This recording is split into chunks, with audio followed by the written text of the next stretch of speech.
Welcome to the podcast, Let the Prophet Speak. This is Isaiah Yeshayahu 11b, the second podcast on chapter 11 in Yeshayahu. After Yeshayahu envisioned for us the peace and wonder of the time of the Mashiach, of the Messiah, in the first half of this chapter, and then he described a time of world peace without violence, a world in which knowledge of God and the pursuit of learning would cover the earth like the waters of the sea, and a time when people would be led by a leader devoid of selfishness, whose judgments were based solely on his loyalty to God and justice and righteousness. Yeshayahu slightly comes down to earth a little, and he looks to the Jewish people to whom he is speaking at the time. In Yeshayahu's philosophy, and we've touched upon this before and will continue to see this throughout this book, the role of the Jewish people is to be the nation which brings this message, the message that Yeshayahu is trying to teach to the entire world. This is both their responsibility and privilege. Unfortunately, he stands now at a time when this mission is not being fulfilled properly as it should be, which is why God is about to punish the nation through using the onslaught of the Assyrian army. Yeshayahu also looks to the future and sees that ultimately, as had been prophesied already by Moshe in the Torah, that one day the kingdom of Judah would fall because of failure to fulfill this mission, and the people will then be scattered to the ends of the earth. So while he talks about this lofty and beautiful world to come, he then has to come down to earth, look at the people that he's speaking to, and tell them about the future of their mission. He also has to tell the people that one day there will be an end to this exile, and that one day they will also have accomplished their mission. It's important to let them know this in order that they maintain their hope in the future. The mission which is fulfilled when people can build a nation in their homeland that stands as an example to the entire world of justice and righteousness. The exile through the diaspora would then have been an opportunity to interact with the other nations and teach them about these ideas and principles. But ultimately, one day they will all come back and then be able to build a nation that will be the beacon of light, the Or LaGoyim, which is their ultimate purpose. Unfortunately, though, there will be enemies that try to thwart this mission. And unfortunately, due to the nature of human evil, the beautiful world that Yeshayahu is envisioning for us, he now has to come down to earth and tell us that it will not come about until those that try to destroy peace are subdued themselves. Yeshayahu now turns to the people of Judah and says, V'haya bayom hahu, and we're doing verse 10 through 16 today. V'haya bayom hahu, it will be in that day that Shoresh Yishai, the root, the sprout that sprouted forth from the trunk of Jesse of Yishai, Asher omed l'nei samim, that he will be standing as a sign to the nations. Elav goyim yidroshu v'haytam menuchato kavod. It will be on that day when Mashiach has arrived that all nations will look to that sprout of Jesse of Yishai as a sign of proper behavior. All nations will seek out his counsel, and the place where he resides will be a place of honor. V'haya bayomahu yosif Adonai shenit yado liknot et sha'ar amo. It will be on that day that God will once again, the first time being the exodus from Egypt, but once again he will stretch out his hand, liknot et sharamo, to reacquire his nation. Asher yisha'er me Ashur mi Mitzrayim mi Patros mi Kush mi Elam mi Shinor mi Chamat mi Iyayam. His nation that is now scattered all over the world, in Egypt and Assyria and Patrot and Nubia and Elam and Shinar, Chamat, and in the far-flung islands of the sea. God will continue for the second time. Yeshayahu is reassuring the Jewish people that despite their mistakes and infractions, they will ultimately accomplish their mission and be brought back to their land by God. The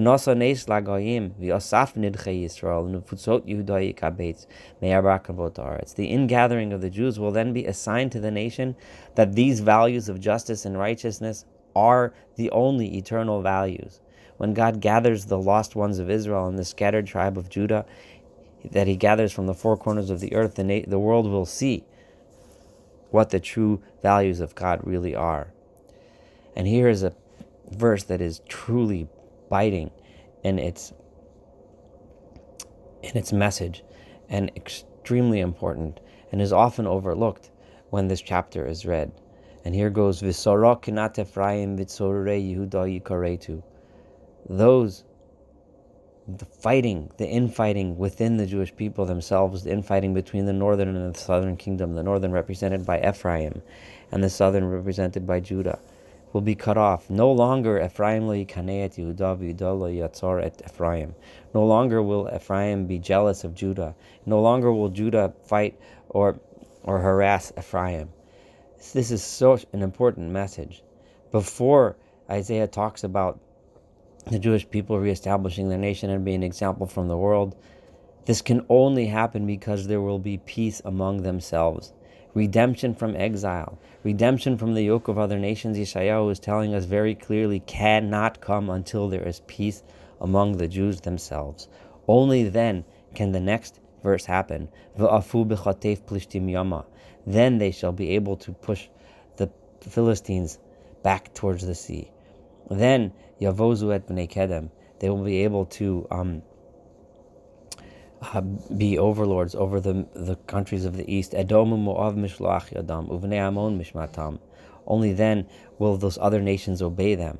Once peace is established among the Jews between themselves, then they will be able to rule over those nations that are still trying to oppose God's mission by preaching violence and selfishness. Then the Jewish people will be able to rule over their oppressors.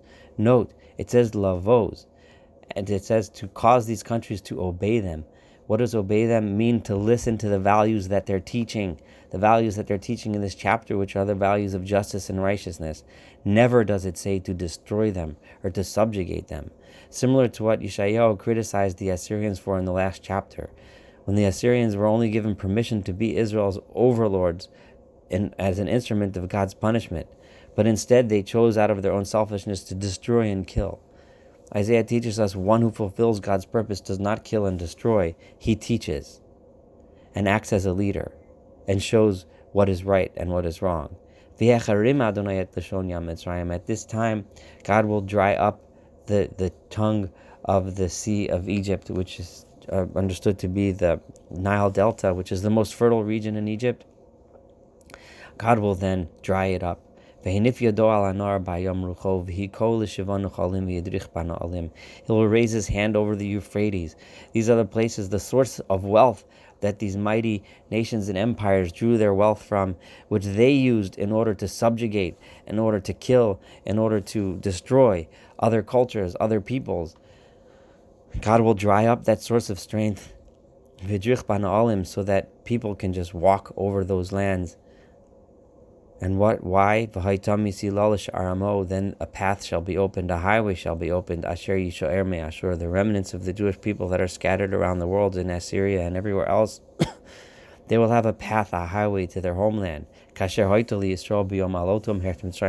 they had a path through the sea when they came up from the land of Egypt, they will have a path through all the countries of the world where they are stuck, where they have been exiled to, back to their land in order to build this land and this nation, which will act as a beacon of light to the entire world.